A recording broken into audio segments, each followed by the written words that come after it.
The mule went down first. Not slowly, not with warning. One moment it carried 300 pounds of rope, dry salt pork, and a Winchester Model 1873 carbine lashed across its back. The next it dropped straight off the ledge like something had yanked it from below.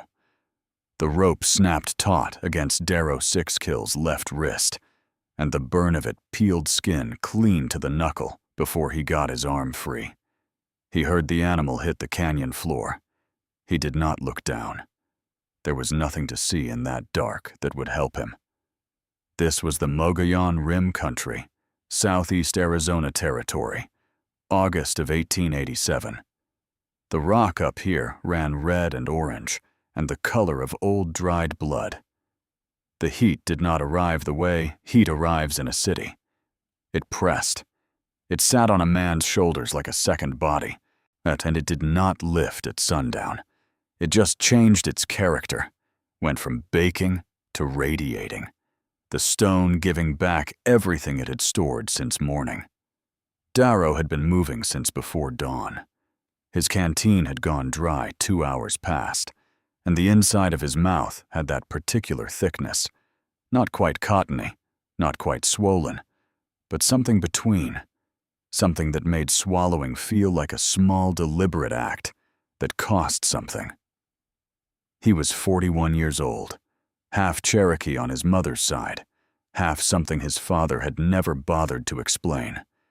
He stood 6 feet and a quarter inch and weighed 162 pounds in his boots, and every pound of that had been earned by moving through country that did not want him alive. He tracked for the Pima County Sheriff's Office when they needed him, or which meant when they had no other choice. They paid him $2 a day and called him the half-blood to his face and that Indian behind his back, and he took the money and said nothing, because $2 was $2, and silence kept a man's energy where it belonged. Right now, that money felt very far away. The posse had hired him 6 days back out of Tucson. 7 men after one, a rustler named Coy Deakins, who had shot a deputy in Benson, taken 31 head of cattle from a ranch outside Wilcox, and disappeared into the rim country like smoke into open sky. The sheriff's man, a thick-necked Ohioan named Garrett Bowles, had made his feelings about Darro clear on the first morning. "You ride behind," he said, not looking up from his coffee. "You find sign, you tell me. You don't speak to the men unless I say." Darro had nodded. He had eaten his own food, watered his own horse, and found Deakins's trail inside 4 hours, when Bowles's men had been riding circles for 2 days. That was 6 days ago. Now Bowles was dead. The posse had made camp last night in a draw off the main rim, and Darro had told them, clearly, in plain English, without ornament, that the draw fed into a box canyon, and that the east wall showed fresh slide rock, and that a man who knew this country could pin 7 riders in that draw with nothing but patience and high ground. Bowles had looked at him with the specific contempt that certain men reserve for intelligence, coming from a source they have already decided to discount. "We camp here," he said. "You sleep outside the perimeter." 3 of the other men laughed. One of them, and a young drover from Safford named Pruitt, at least had the grace to look uncomfortable. Darro had slept 50 yards upslope, behind a juniper screen, with his back against solid stone. The shooting started 2 hours before dawn. He could not see the muzzle flashes from where he lay, but he heard the reports cracking off the canyon walls, not the flat, open country sound of a rifle shot, but the compressed, amplified bark of a gun fired in a tight rock corridor, doubled and tripled by every surface it hit. He heard men shouting. He heard a horse scream. He heard Bowles's voice, loud and certain for maybe 10 seconds, and then not loud, and then not there at all. By the time the sky began to gray, the shooting had stopped. Darro did not move until full light. Moving in the dark in broken rim country was how a man fell off a ledge, and falling off a ledge solved nothing. At first light he moved to the draw. What he found, he filed away without sentiment. 4 men dead, 2 horses. The camp supplies scattered or burned. The mule, his mule, carrying his rope and his salt pork and his secondary ammunition, had spooked and run for the rim and found the ledge. He had heard the rest. Of the 7 riders, he could account for 5. That left Pruitt and a man named Holloway. He found Pruitt's boot prints running south, ragged and uneven, one heel dragging slightly. Injured, moving fast, probably panicked. Holloway's prints were gone entirely. Either Holloway had been smarter about his escape route, or Holloway was somewhere he would not be found by boot prints. Deakins had not run. Deakins had attacked and then gone still, which meant Deakins knew this country the way Darro knew it, by smell and by mount, and by the way light moved on rock at different hours. That made him genuinely dangerous in a way that most men on a wanted poster were not. Darro stood at the rim edge where the mule had gone over. The canyon below was deep and narrow, and the bottom was in full shadow still. The carbine was down there, most of his food, his rope.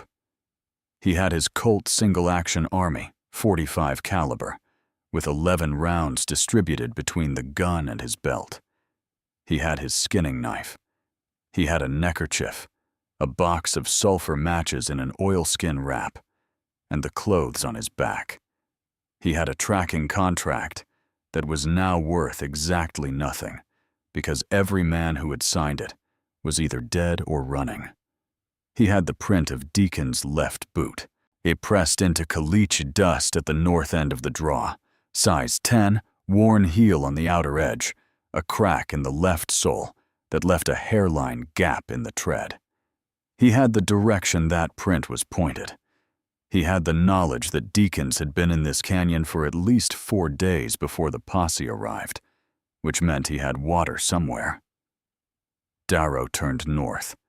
He had no mule, no rope, no carbine, no posse at his back. The sun was already working on the back of his neck like something personal. He moved anyway. The track held for 3 miles before the rock swallowed it. Darro had been reading the ground the way another man reads a letter, not scanning, not glancing, but absorbing each detail in sequence, building meaning from accumulation.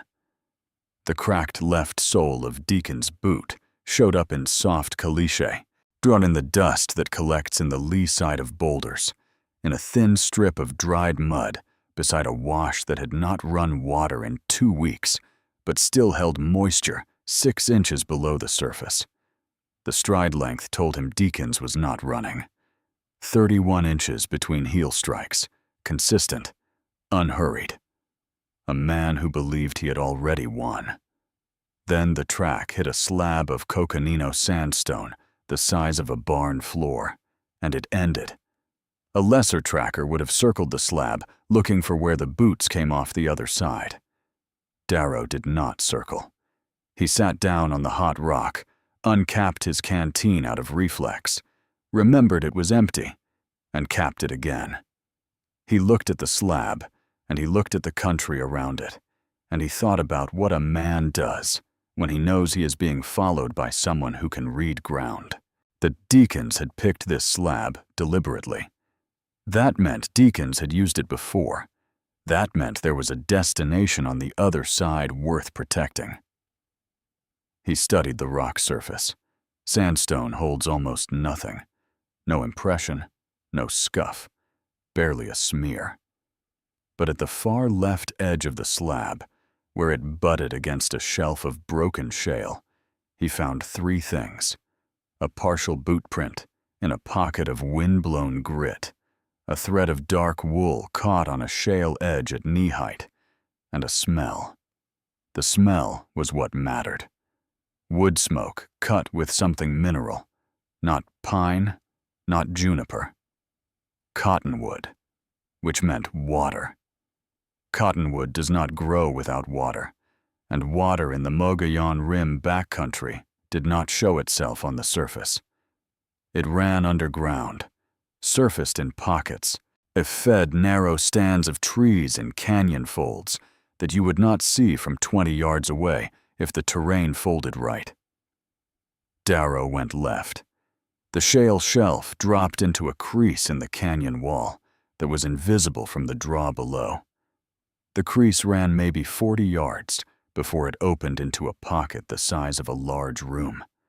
Vertical walls on 3 sides, a cottonwood stand of maybe a dozen trees at the back, and a seep spring that pushed cold water out of a crack in the limestone at roughly the pace of a man breathing. The ground around the spring was wet and dark and tracked heavily.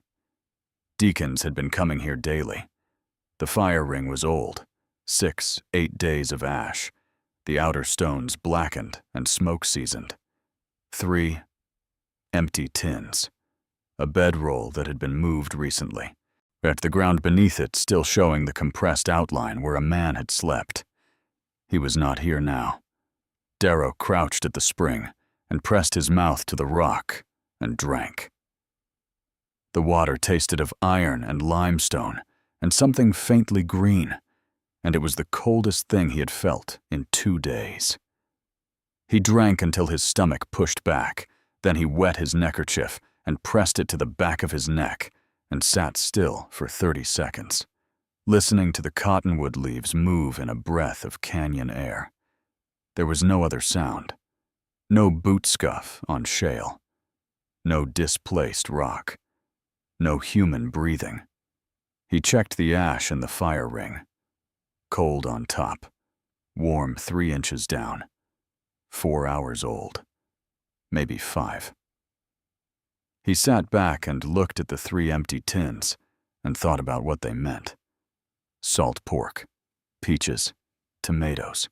And the tin for peaches still had a sticky residue on the interior lip that had not dried fully, which put it at less than 12 hours old.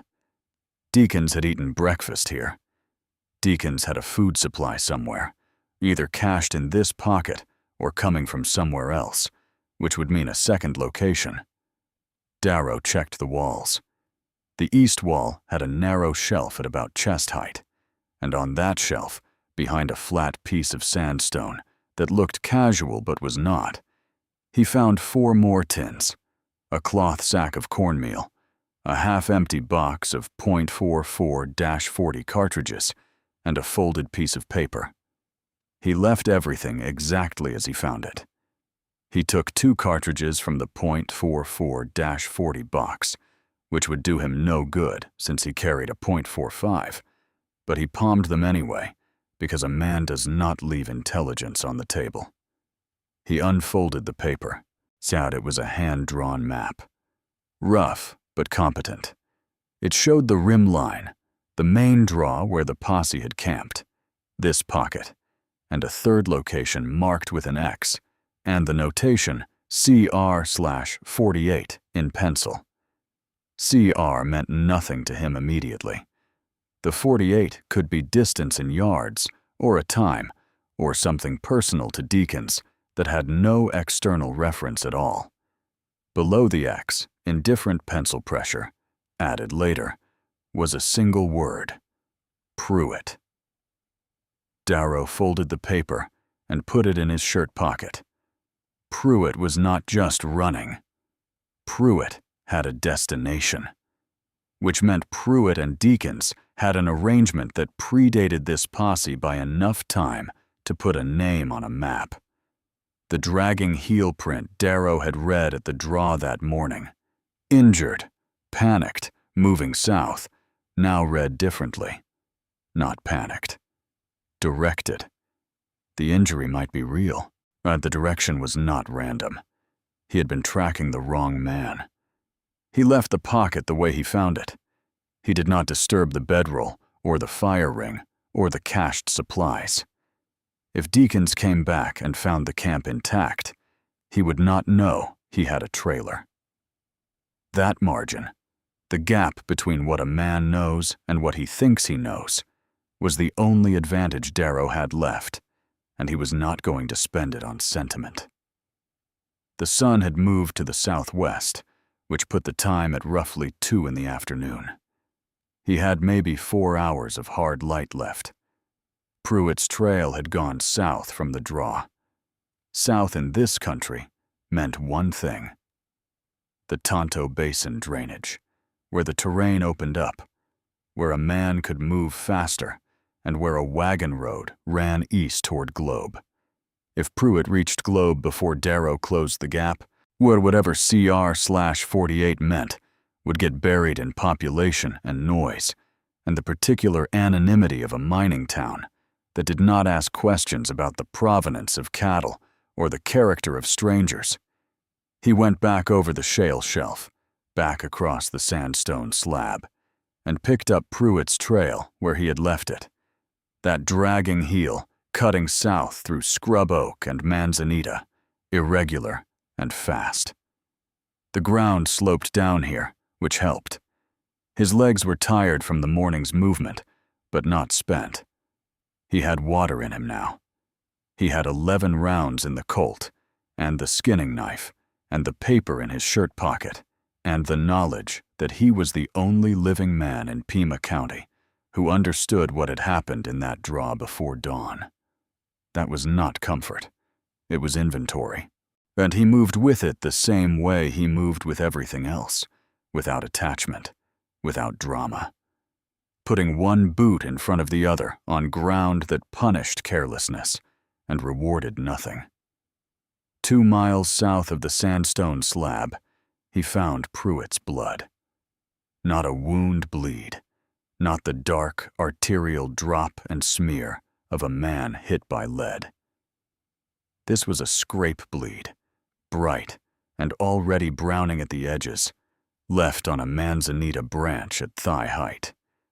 Pruitt had been moving through the brush at a pace he could not fully control, and the brush had taken its toll.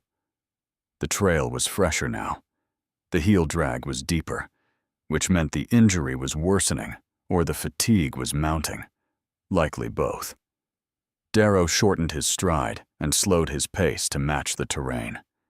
Running in manzanita was how a man snapped an ankle, and a snapped ankle out here, that alone, with no rope and no mule, was a death sentence written in bone. He smelled the horse before he heard it. The specific smell of a lathered horse is unmistakable, not clean sweat, but something heavier and more sour, the smell of an animal that has been pushed past its comfortable range. It came from a dry wash 20 yards to his right, where the manzanita broke against a dry creek bed floored with round river rock. Darro stopped moving. He controlled his breathing, not holding it, just slowing it, because a held breath makes the heart work harder, and a working heart makes noise in the ears. He drew the Colt and set the hammer to half cock and moved to the left, away from where he had been standing, because standing still after hearing something was the behavior of a man who had already decided he was safe, and he had made no such decision. He came around a boulder the size of a buckboard and found Pruitt sitting against it with his right boot off and his right foot in his hands, and a horse tied to a dead juniper 10 feet away, and a rifle across Pruitt's lap pointed at exactly the place Darro had been standing 15 seconds earlier. Pruitt looked at him. Darro looked at Pruitt. The horse shifted its weight and blew air through its nose. "You move quiet," Pruitt said. His voice was dry and tight with pain. "Put the rifle on the ground," Darro said. Pruitt looked at the Colt. He looked at the angle. He laid the rifle down on the river rock, carefully, the way a man lays down something he expects to pick back up. "Deakins doesn't know you tracked him here," Pruitt said. It was not a question. "Tell me what CR/48 means," Darro said, as Pruitt's eyes went to the shirt pocket where the map was folded. Something moved across his face. Not quite fear, not quite calculation. Something that lived between the two, in the territory where a man decides how much the truth is going to cost him. Pruitt's answer did not come with words. It came with his eyes. They moved left, just barely, just enough, toward the rimrock above the dry wash, and Darro was already dropping sideways behind the boulder when the rifle crack split the canyon air and a chunk of stone the size of a fist exploded off the face of the rock where his shoulder had been. He hit the river rock hard on his left side, rolled, came up against the dead juniper with the Colt up and his back to the trunk. The horse screamed and pulled its tie and bolted south, hooves clattering on river rock. Yes, and Pruitt was scrambling for his rifle with his bare foot skidding on the stones, and Darro made the only calculation available to him in that half-second and fired once, not at Pruitt, but at the rifle. The round caught the stock and spun the gun 6 feet across the wash, and Pruitt pulled his hand back and held both arms up and said nothing, because there was nothing useful to say. Deakins was on the rimrock above. That was bad. The rimrock gave him elevation and cover, and the angle to put lead into the wash from 3 directions if he moved laterally. Darro had one boulder, a dead juniper with the diameter of a man's thigh, and 9 rounds left. The afternoon light was coming hard from the southwest, which meant Deakins was shooting into his own shadow for another hour, and shadow on rimrock at distance made precise shooting harder. That was the margin. That was everything. CR/48, Darro said again, flat and even, not raising his voice above what the wash required. Pruitt was 3 feet away, both hands up, his bare right foot bleeding from the scramble across the river rock. Cipher Rock, Pruitt said. 48 yards due east of the big overhang above Tonto Creek. There's a cave. Deakins has been running cattle through there for 8 months, holding pen inside the canyon, hidden from the trail. He stopped. There's a man in Globe waiting on those 31 head. Name of Aldrich. He's got paper on the cattle already. Forged bill of sale. By the time any law reaches Globe, those cattle are already sold and shipped. Another shot came from the rimrock. It hit the river rock 4 feet short and sprayed grit across Darro's boots. Deakins was ranging him, adjusting. Darro pressed himself flat against the boulder face and thought about the geometry. The rimrock ran roughly north to south along the east wall of the wash. Deakins's first shot had come from the north end. The second from slightly south of that, which meant he was moving, working for angle. If he reached the southern point of the rimrock shelf, he would have a clean line into the space behind the boulder where Darro was standing. That southern point was maybe 40 yards from where Deakins had fired last. A man moving carefully on rimrock, watching his footing, watching his target. 4 minutes, maybe 5. Darro looked at Pruitt. Can you ride? Horse is gone. Can you walk?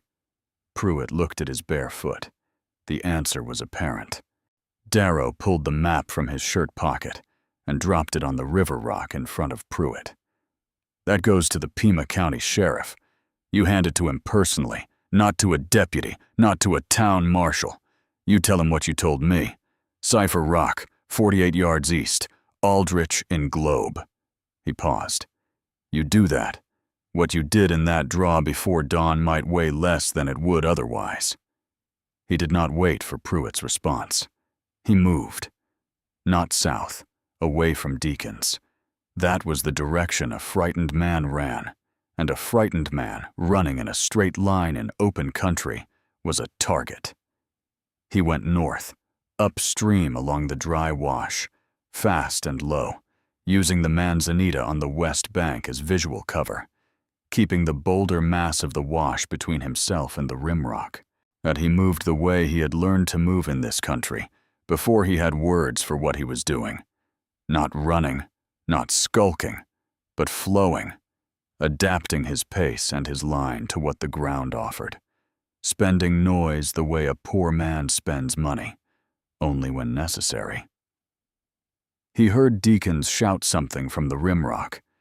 He could not make out the words. It did not matter. The wash curved west after 60 yards, and the rimrock above it dropped in elevation as the canyon shallowed. Darro came out of the wash at the curve and went up the west bank on hands and knees, his palms finding purchase on loose shale, his boots pushing off embedded rock. The slope was steep, and the shale was treacherous, and once his left hand went through a crust of dry soil into empty space where a rodent had tunneled, and he caught himself on his right forearm and held still for 3 seconds before moving again. The sun hit him fully on the west slope. There was no shade. The rock surface was hot enough to blister through cloth. He reached the top of the west wall and looked across the canyon. Deakins was on the rimrock to the east, moving south as Darro had calculated, a Winchester in his hands, and his eyes on the wash below. He had not looked west. He was 40 yards out, across open canyon air, and Darro had a Colt single-action army with an accurate range of maybe half that distance on a stationary target with time to aim. Deakins was moving. The light was wrong. 40 yards with a pistol across a canyon at a moving man was not a shot.